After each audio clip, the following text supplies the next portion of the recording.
اس وسیع صنعتی اور تحقیقی بنیاد نے چین کو الیکٹرک گاڑیوں، بیٹریوں، سولر ٹیکنالوجی، ٹیلی کمیونیکیشن، ڈرونز اور تیزی سے بڑھتی ہوئی مصنوعی ذہانت آرٹیفیشل انٹیلیجنس جیسے شعبوں میں تحقیق کو بڑے پیمانے پر پیداوار میں تبدیل کرنے کی غیر معمولی صلاحیت دی ہے۔ یعنی چین یورپ جو چیز 100 یورو میں پیدا کر سکتا ہے، چین میں شاید وہ 30-40 یورو میں پیدا ہو جاتی ہے۔ یہ ایک فرق ہے اسکیل کا، جس کی وجہ سے مختلف شعبوں میں چین کا مقابلہ جو ہے وہ اب آسان نہیں رہا ہے۔ مغرب کا اصل خدشہ شاید چین سے محض فوجی معنوں میں خوف نہیں ہے، بلکہ یہ ہے کہ چین مغربی تکنیکی اور صنعتی بالادستی، عالمی سپلائی چین، برآمدی منڈیوں اور مستقبل کی اہم صنعتوں میں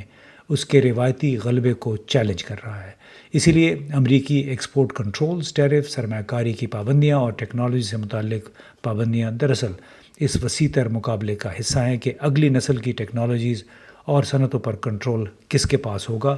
اور غیر معمولی ایک تشویش کا اظہار اب مغرب اس لیے بھی کر رہا ہے کہ تائیوان نے ابھی شکایت کی ہے کہ چین نے بہت ساری اہم صنعتی دھاتیں اور معدنیات کی برآمد بڑی محدود کر دی ہے۔ جس طرح امریکہ نے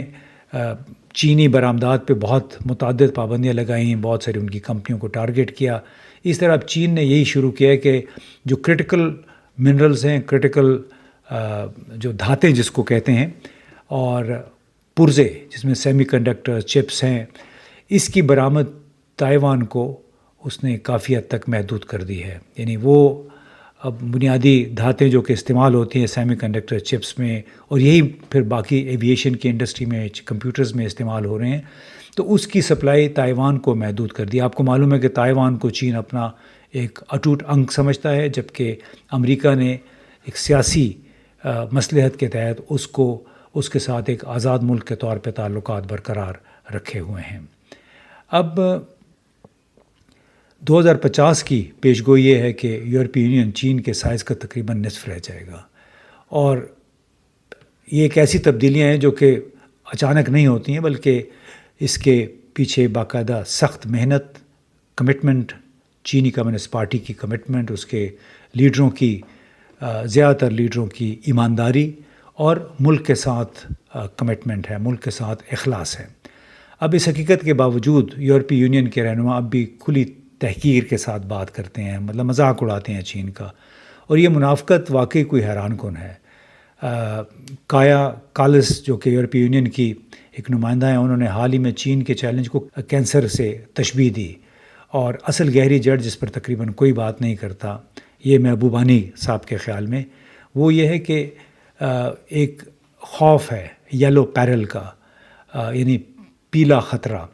کہ وہ پرانی ایک چین کے ساتھ دشمنی اور اس کے بارے میں تعصب جو ہے،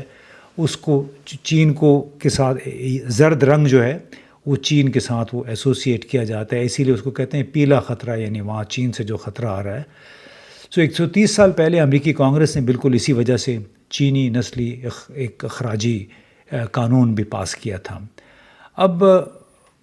بات یہ ہے بنیادی طور پہ کہ اگلے 20-30 سالوں کے لیے محبوبانی صاحب کے خیال میں 20% امکان ہے کہ امریکہ اور مغرب چین کے عروج کو روکنے کے لیے زیادہ سے زیادہ دباؤ پر زور دیں۔ سوویت یونین کے سر جنگ والے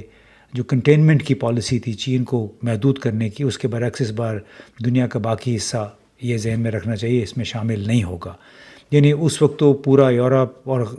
ایون افریقہ اور ایشیا کے کئی ممالک بھی روس کے خلاف تھے، سوویت یونین کے خلاف تھے،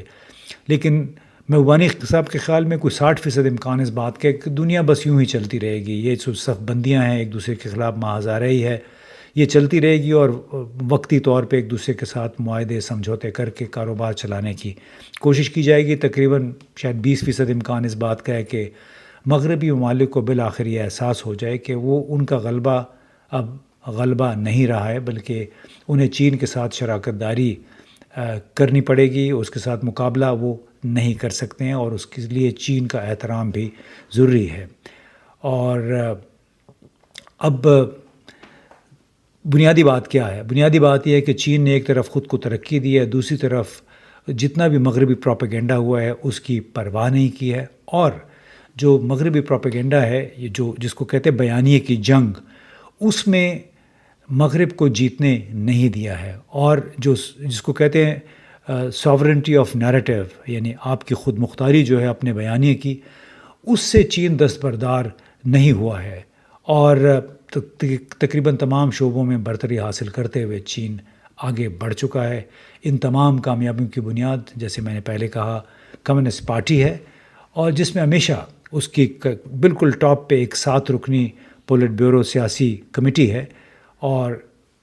جنرل سیکریٹری یا صدر جیسے شی جن پنگ ہے اس وقت، وہ اس کا سربراہ ہوتا ہے، اور زیادہ تر یہ ممالک انتہائی باکردار، دیانتدار ایسے لوگ ہیں کہ جن کی ذات پہ کوئی ایک سٹگما نہیں ہے، کوئی کلنک کا ٹیکا ان پہ نہیں ہے، اسی وجہ سے یہ یہاں پہ پہنچتے ہیں، اور یہی وجہ ہے کہ چین آج دن دگنی رات چوگنی ترقی کر رہا ہے، ایک ویژن کے ساتھ، کمٹمنٹ کے ساتھ، اور ایماندار قیادت کے سائے میں۔ بہت بہت شکریہ۔